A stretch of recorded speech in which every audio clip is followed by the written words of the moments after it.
God tells Aaron that he and his people are descendants of a lost Israelite tribe that have fallen astray, and he needs to get out there and revive the religion of his people. He should use the Old Testament as his guidebook. So Aaron hits the streets, Ghana style, and he starts to preach. And his gospel begins to resonate with some of the people around him. I could see customs that were observed at Sefwi also is similar to Old Testament. Aaron gathers this small following.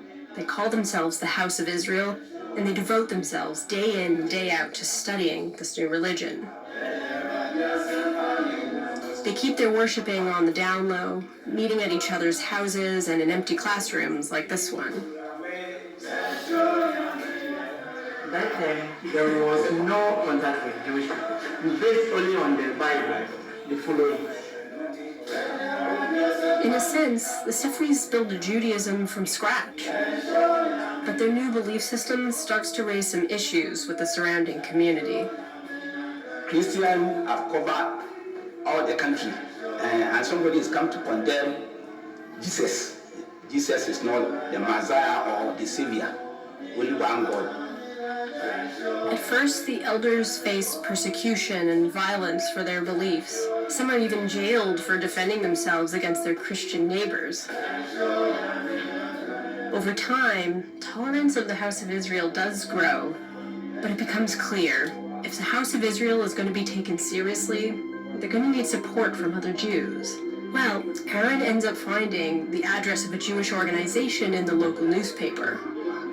It takes that organization 2 years to reply to Aaron's letter, but in 1978, the Sefwis finally make contact with Jews outside of Ghana. It's with this organization called the United Israel World Union.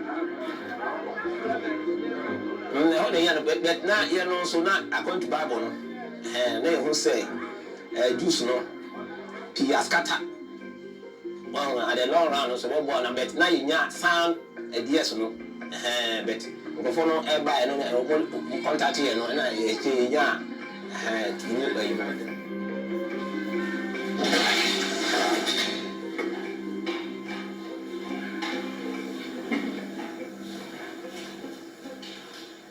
Listening to their story, it sounds like connecting with other Jews gave the Sefwis a confidence in their Judaism. I learned that Alex wants to take that a step further.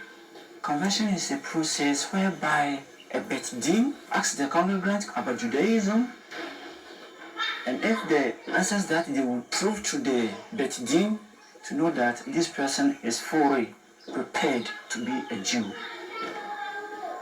A Beit Din, by the way, is a Jewish rabbinical court. They work with people looking to convert. Alex is familiar with this because he went through an official conservative conversion in Uganda. Now he wants the same for his community. Why convert? Are you not already Jewish? No, you are Jewish, you are practicing Judaism here, but you have not reconnected to the outside. And this is the way you can connect yourself to. That's what I want us to be converted, so that we can recognize in different communities. Mm-hmm.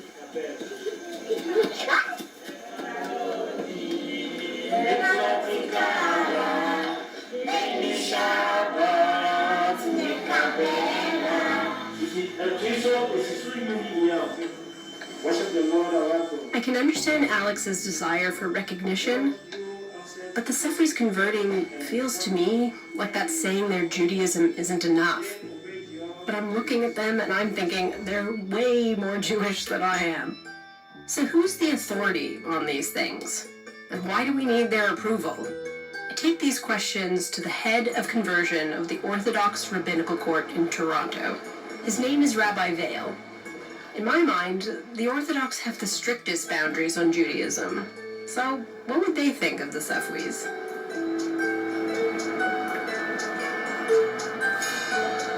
We apply the same standard and the same methodology of determining Judaism to everyone.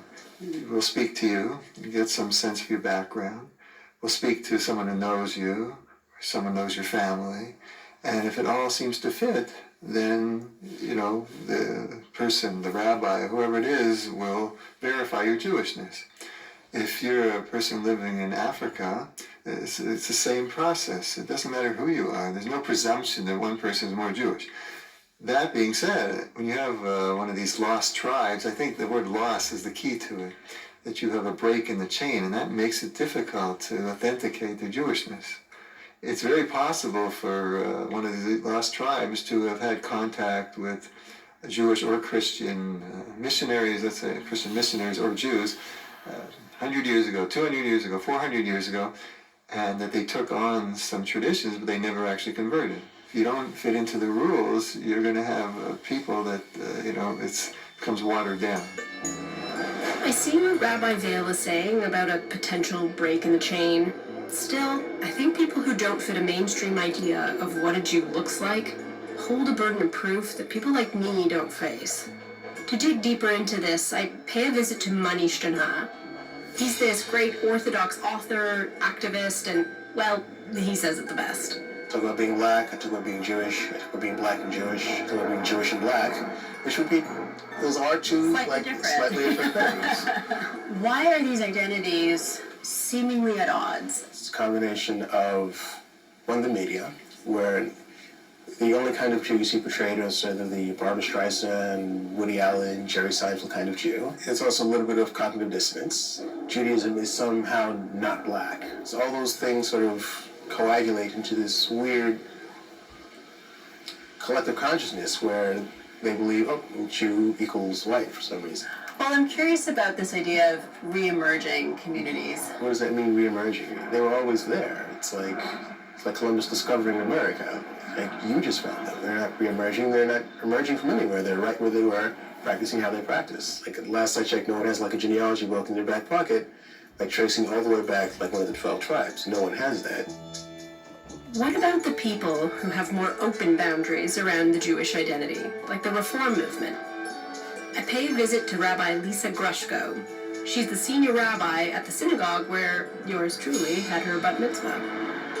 You're a place that looks traditionally to say yes rather than no when somebody wants to come in. At the same time, if someone comes in and they say, well, I have no Jewish history or family or roots and I haven't done any kind of conversion, but I feel Jewish, someone can feel however they feel. I could never take away from that. But to enter into a Jewish community and to be part of that Jewish community, like any community, right, there are boundaries and there are expectations and there are shared commitments which we ask people to be part of. Traditionally, it was easy, so to speak, that if someone was part of a Jewish community and the parents or grandparents, were known to be part of that community, so they were accepted as being Jewish. Today it's more difficult because, we don't have ghetto walls. We have Jews living all over the place. So it happens, and that's part of what we do in the Beit Din, where someone will find out that they have Jewish ancestry. And they'll come to us and say, can you verify my ancestry? And sometimes it can be done, sometimes it can't be done. The general conversion in case of doubt should apply. It doesn't undo any of your family's heritage. In fact, it strengthens it because now you have this document that you can point to, hey, so you don't want to believe that my mother was this or grandmother was that or great. You can't dispute this paper that's right here. Boom.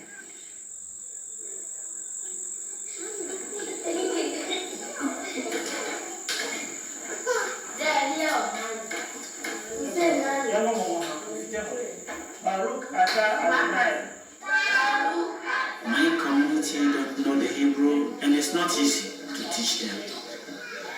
It's a big task, and I have good children who are so smart, who can pick the Hebrew fast. And the adult is not easy. Always I have challenge. And I know, continuing teaching them, they will come up with it.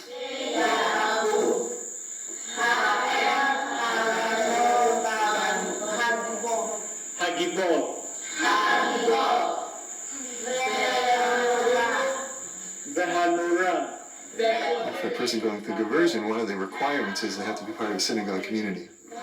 When you're such a small percentage of the population, that it's hard to do it on your own. You know, you're going against everybody and everything out there. So you need other people. And therefore, in conversion, that's why we tell people you have to live, you know, near other Jews. You have to be part of the synagogue.